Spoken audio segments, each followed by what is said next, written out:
Selamat pagi, selamat siang, selamat sore, dan selamat malam anak-anak sekalian, dimanapun Anda berada.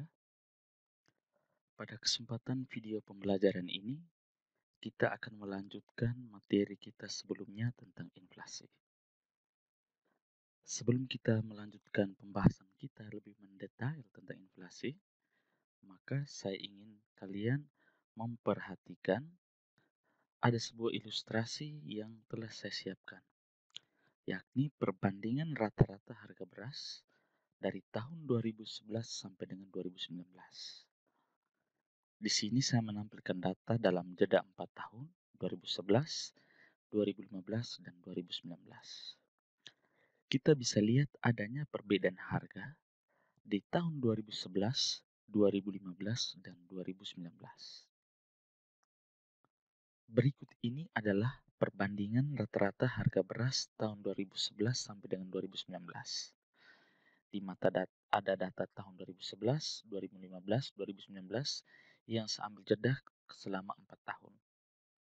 Anda dapat amati bagaimana terjadi perubahan harga beras per kilogram yang terus mengalami lonjakan dari tahun 2011 sampai dengan 2019. Bagaimana dengan tahun ini? Oleh karena itu, karena materi ini berkaitan dengan inflasi, kita akan menganalisis berapa kilogram yang didapatkan jika kita belanja pada 2011 dengan 100.000, 2015 dengan 100.000, dan 2019 dengan 100.000. Jadi kita akan analisis. Jika kita berbelanja dengan 100.000 di tahun 2011, 2015, dan 2019. Di tahun 2011, dengan uang 100.000, kita bisa mendapatkan 12,67 kg. Selanjutnya, di tahun 2015, dengan uang 100.000, kita bisa membeli 9,04 kg. Kita lihat bahwa telah terjadi penurunan. Sebaliknya, di tahun 2019, semakin berkurang, yaitu dengan uang 100.000, kita hanya dapat membeli 8,29 kg. Anda bisa bayangkan situasi harga yang terjadi pada tahun ini. Nah, anak-anak sekalian, analisis kita dapat memahami bahwa nilai uang 100.000 terus mengalami penurunan dari 2011, 2015, dan 2019 karena adanya kenaikan harga beras per kilogram pada tiap 4 tahunnya. Kondisi inilah sebenarnya yang kita sebut dengan inflasi, di mana nilai uang kita mengalami penurunan. Bagaimana dengan barang kebutuhan lain? Anda bisa amati barang-barang kebutuhan pokok lainnya, seperti minyak goreng, minyak tanah, dan sebagainya. Oleh karena itu, hari ini kita akan lebih membahas mendalam tentang inflasi. Nah, pada kesempatan ini kita akan membahas 3 bagian penting, yaitu yang pertama pengertian inflasi, yang kedua penyebab inflasi, dan yang ketiga jenis-jenis inflasi. Mari kita lihat satu persatu. Pengertian inflasi. Inflasi diartikan sebagai meningkatnya harga-harga secara umum dan terus-menerus. Jadi kita pahami kata kuncinya di sini bahwa kenaikan harga yang berlaku umum dan terus-menerus. Kenaikan harga dari satu atau dua barang saja tidak dapat disebut inflasi, kecuali bila kenaikan itu meluas atau mengakibatkan kenaikan harga pada barang lainnya. Jadi, kita sekarang semakin bisa memahami ternyata tidak semua kenaikan harga dapat disebut sebagai inflasi. Oleh karena itu, selanjutnya kita akan melihat 3 komponen yang harus dipenuhi agar suatu kondisi dikatakan sebagai inflasi. Yang pertama, yakni kenaikan harga. Sesuai dengan pengertiannya tadi, bahwa inflasi adalah kenaikan harga yang berlaku umum dan terus-menerus. Sehingga komponen inflasi yang pertama yakni adanya kenaikan harga. Komponen inflasi yang kedua yakni bersifat umum. Artinya kenaikan harga tersebut harus berlaku umum dan dirasakan oleh semua masyarakat.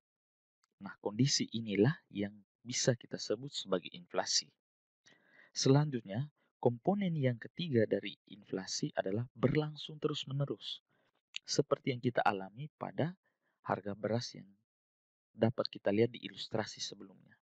Nah, tiga kondisi ini sebenarnya menggambarkan bahwa suatu kenaikan harga dikatakan inflasi apabila dia memenuhi ketiga komponen ini. Bagian kedua, kita akan membahas tentang penyebab inflasi. Secara klasik, ada 4 penyebab inflasi. Kita akan bahas satu persatu. Yang pertama, kelebihan permintaan, yakni inflasi yang terjadi karena kelebihan permintaan atas barang dan jasa oleh konsumen. Kelebihan permintaan yang tidak dapat dipenuhi produsen tersebut tentu akan mendorong kenaikan harga-harga karena permintaan lebih besar.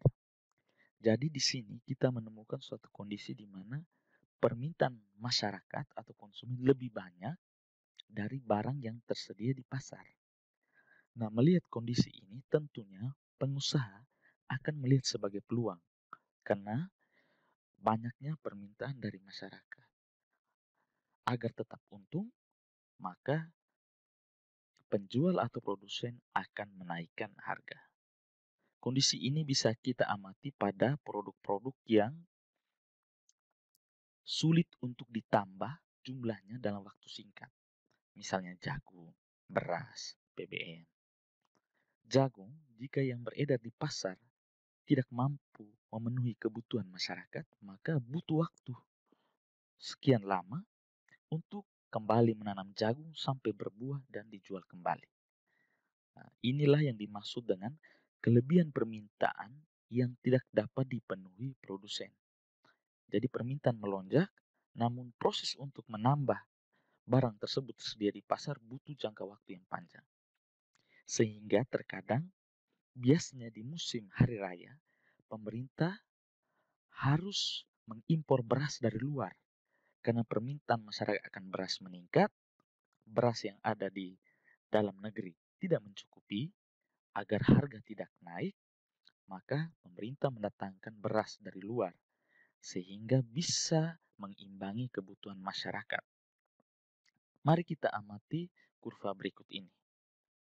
Ini adalah sebuah kurva, garis tegak lurus inilah P adalah harga, garis horizontal ini adalah Q atau quantity atau jumlah yang diminta.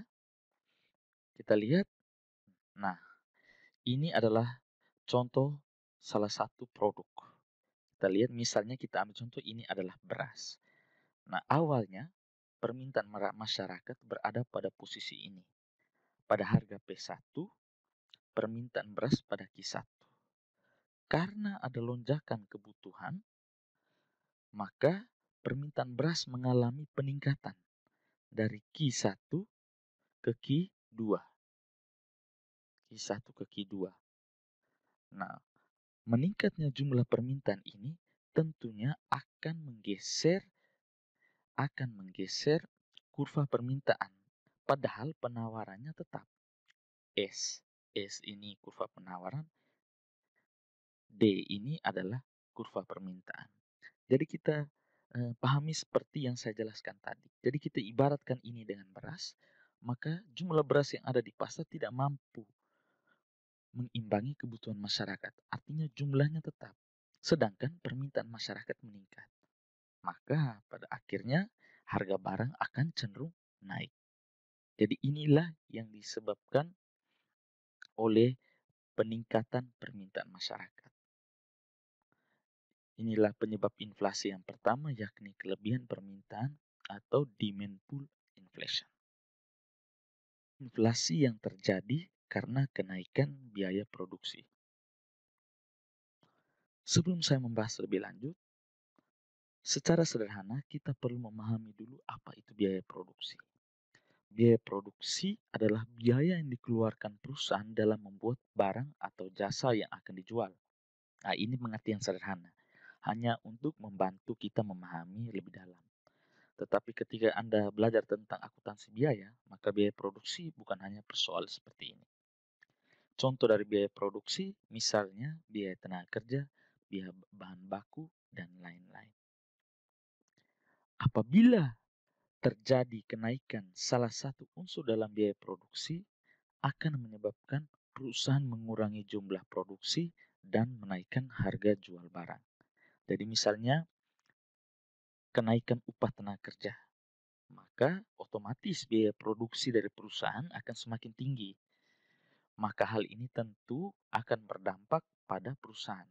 Agar tetap untung, maka perusahaan berusaha untuk mengurangi jumlah produksinya dan menaikkan harga barang. Maka kondisi ini tentunya akan menyebabkan terjadinya inflasi. Untuk lebih memahami terkait kenaikan biaya produksi, kita akan disuguhkan dengan sebuah video sederhana.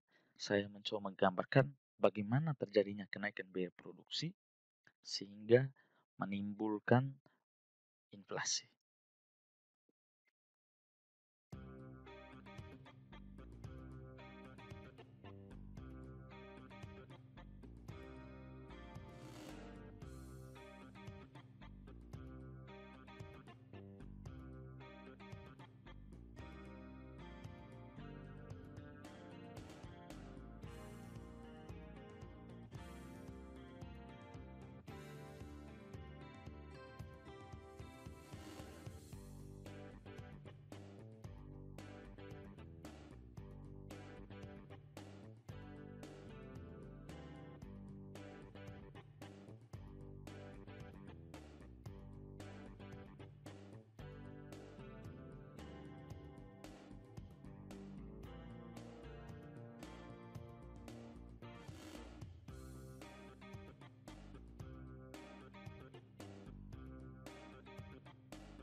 Selanjutnya anak-anak, saya akan mencoba menjelaskan dalam bentuk kurva bagaimana kenaikan biaya produksi menjadi penyebab inflasi.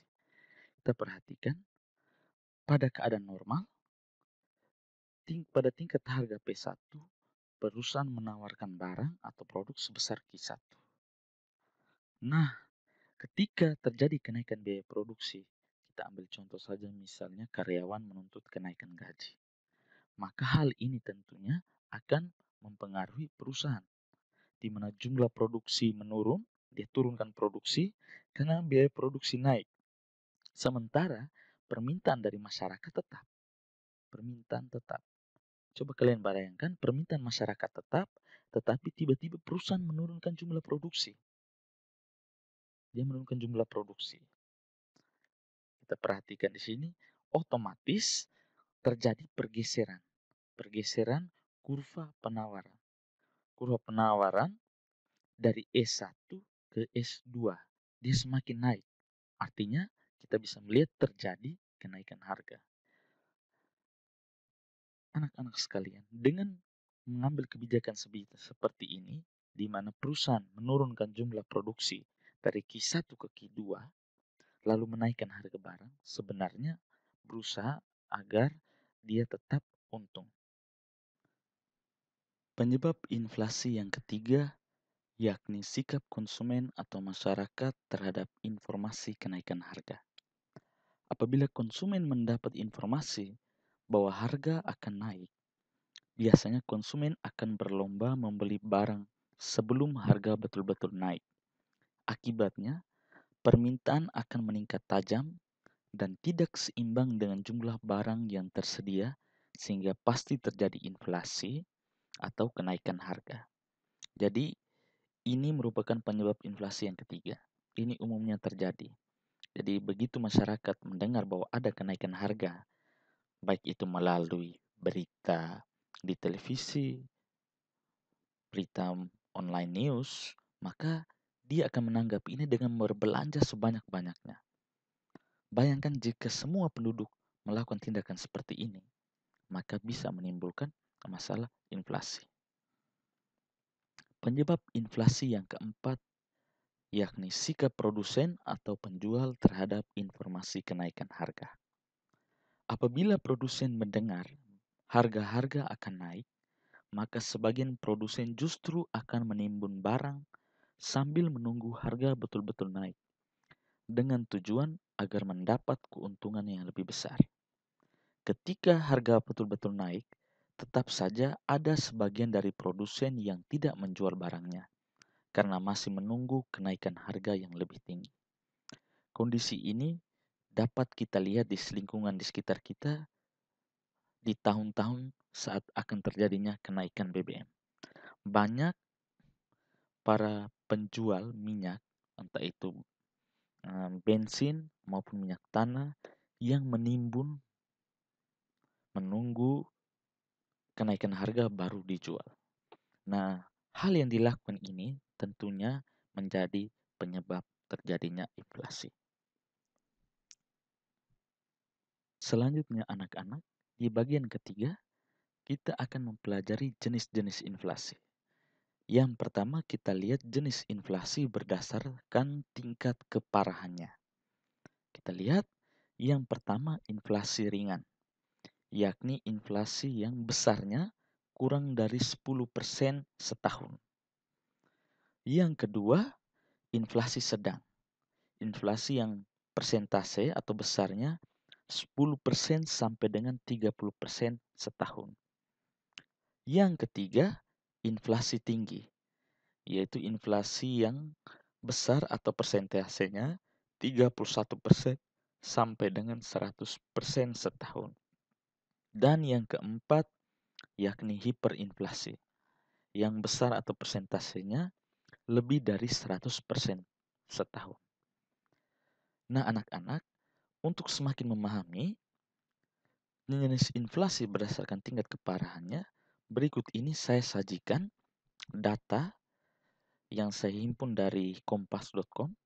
Di sini kita lihat judulnya, inflasi 2020 1,68%, terendah sepanjang sejarah.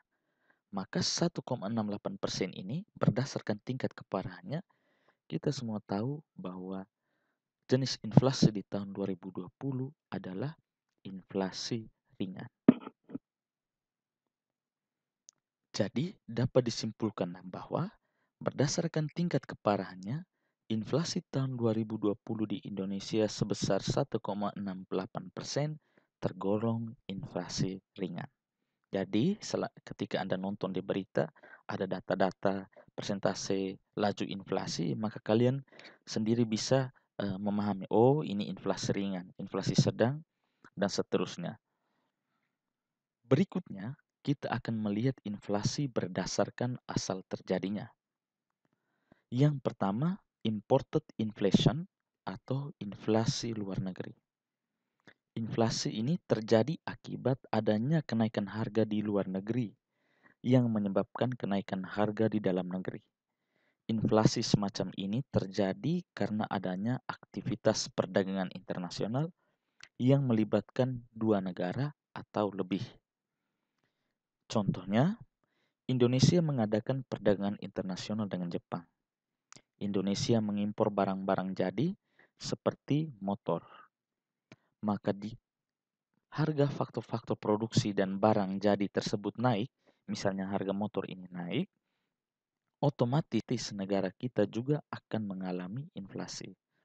Sebab barang-barang yang kita buat dengan faktor produksi dari Jepang tentu akan dijual lebih mahal dan barang-barang jadi dari Jepang pun dijual lebih mahal. Nah, kondisi ini pada akhirnya akan menimbulkan terjadinya inflasi.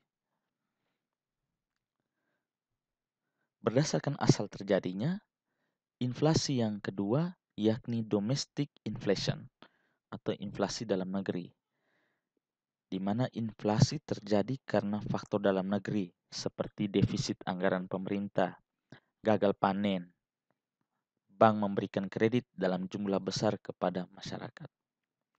Nah, ini kebalikan dari yang pertama. Jika yang pertama tadi inflasi terjadi karena faktor dari luar negeri, maka inflasi yang kedua ini dia terjadi karena adanya masalah di dalam negeri. Demikian anak-anak pembelajaran kita hari ini. Selanjutnya, saya akan memberikan kesimpulan tentang apa saja yang telah kita pelajari pada hari ini. Yang pertama, inflasi diartikan sebagai meningkatnya harga-harga secara umum dan terus-menerus.